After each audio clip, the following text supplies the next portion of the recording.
lọ́jọ́rú tí í ṣe ọjọ́ Wednesday ọ̀sẹ̀ tí a wà nínú ẹ̀ yìí, ìyẹn ọjọ́ kẹẹ̀ẹ́dọ́gbọ̀n nínú oṣù kejì ọdún tá a wà yìí, the 25th of February 2026, ìní ariwo ẹkún ló mà sọ nínú mọ́ṣáláṣí ńlá ìlú kan tí wọ́n ń pè ní Dadinkowa tí ó wà níjọba ìbílẹ̀ Maiyama ní ìpínlẹ̀ Kebbi, nígbà tí àwọn afẹ̀míṣòfò tí wọ́n ní wọ́n jẹ́ ẹgbẹ́ afẹ̀míṣòfò Lakurawa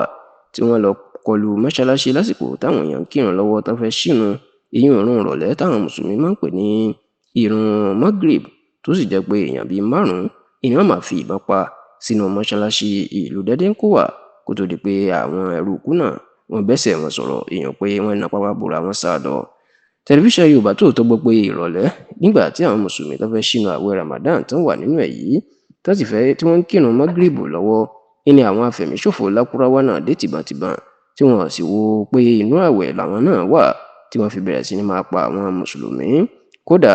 níṣe ni ọ̀rọ̀ di bí o kò lọ kí o yàgò lọ́nà, tó sì jẹ́ pé yàtọ̀ sí òkú èèyàn 5 tó kú nínú mọ́ṣáláṣí lásìkò tí wọ́n ń kírun, níṣe ni wọ́n tún ṣe ọ̀pọ̀ àwọn èèyàn léṣe, èyí tó ti sọ ọ̀pọ̀ àwọn kan di èrò ilé ìwòsàn tí wọ́n ti ń gba ìtọ́jú dàsìkò tí a ṣàkójọpọ̀ ròyìn yìí.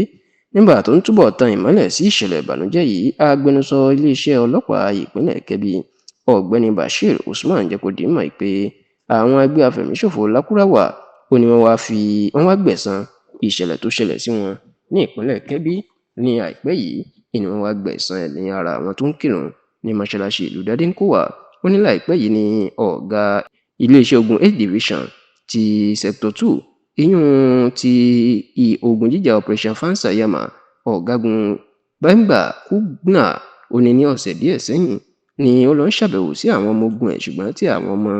afẹ̀míṣòfò Lakurawa tí wọ́n dá lọ́nà tí wọ́n fẹ́ pa á, ṣùgbọ́n tó ní àwọn ológun tó wà lẹ́yìn ọ̀gágun Benga Kugna ó ní wọ́n máa ṣínà padà fún àwọn Lakurawa. Kódà ó ní ọwọ́ àwọn ọmọ ogun sójà ó ti àwọn Lakurawa gan, tó jẹ́ pé wọ́n pa 5 nínú wọn, tó sì ní àwọn tó kù wọ́n sá lọ ní bíbẹ̀ kọ́ wọn bá pa gbogbo wọn dànù ní ìṣẹ̀lẹ̀ iná mà ló bí àwọn Lakurawa nínú, tí wọ́n sì ní wọ́n gbàgbọ́ pé àwọn ará ìlú Dadinkowa ìyẹn níjọba ìbílẹ̀ Maiyama ní ìpínlẹ̀ Kebbi wọ́n mọ̀ sí ìṣẹ̀lẹ̀ láabi yìí, ìyẹn pé wọ́n mọ̀ sí bí àwọn sójà ṣe fẹ̀mí wọn ṣòfò. Eléyìí ni ó jẹ́ kí wọ́n lọ ká wọn mọ́ mọ́ṣáláṣí lásìkò tí wọ́n ń kírun tí wọ́n ṣẹ̀ ń ṣínú àwẹ̀ lọ́wọ́, tí wọ́n ṣínà bá sún wọn nínú mọ́ṣáláṣí tó sì pa èèyàn 5 yàtọ̀ sí ọ̀pọ̀ èèyàn tí ó farapa. Níṣe ni ìṣẹ̀lẹ̀ yìí ló di ariwo ní ìlú Dadinkowa àti gbogbo ìpínlẹ̀ Kebbi, tó sì jẹ́ pé